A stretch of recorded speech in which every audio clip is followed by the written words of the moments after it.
My thought of the day is to keep coming back to who you are. I haven't done a long thought for a while, and when I say a long thought, I mean a 5 minute one.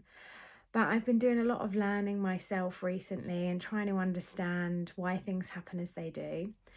And it's what seems to get me through every time is to just give whatever has risen the space to be there. So often we are looking for answers, the outcomes, and for other people to provide us solutions.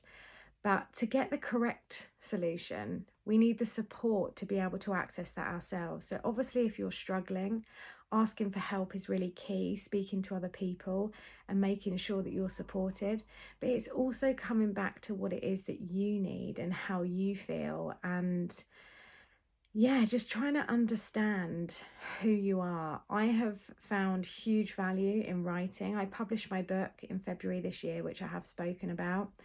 And I let go of it for a little while, but just recently, these past few weeks, I've been rereading parts to myself of some of the earlier learning that I did, and it couldn't be more important now just to discover, to slow down, to breathe, to meditate, to listen, to write some more, and to understand.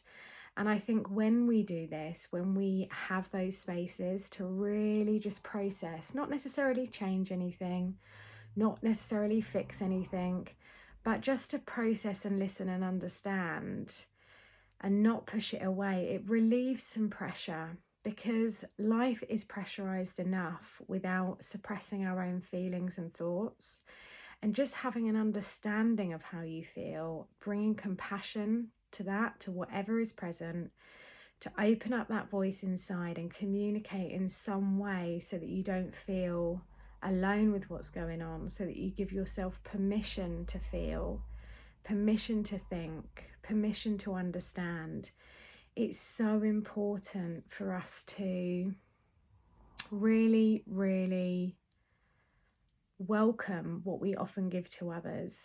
I know that in my own time and spaces, and I love listening to other people and trying to understand, but that's often easier than trying to sit and listen to myself and try and understand what I've been going through or what I might be feeling or why I might make the decisions that I do.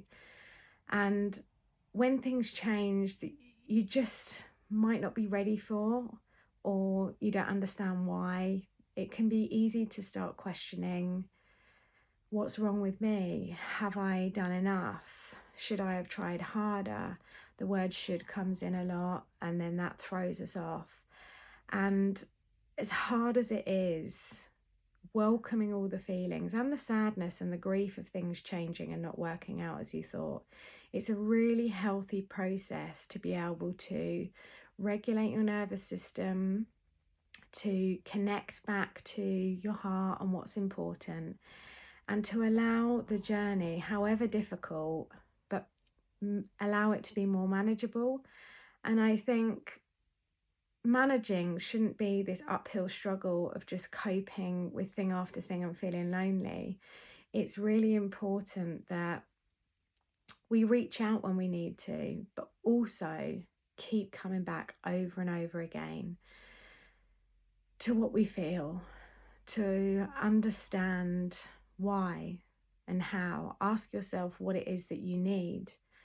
Ask yourself why you may be feeling unsupported or unable to sit with difficult feelings.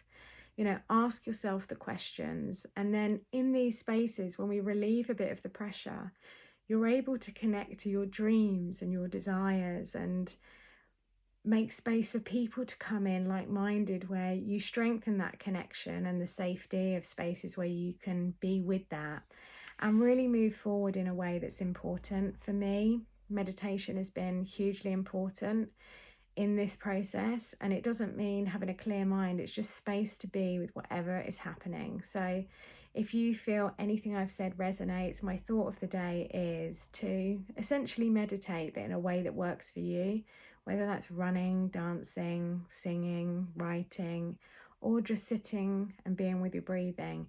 Allow yourself the space to tune into what's going on, bring kindness and compassion to yourself, and reconnect with who you are and your values inside.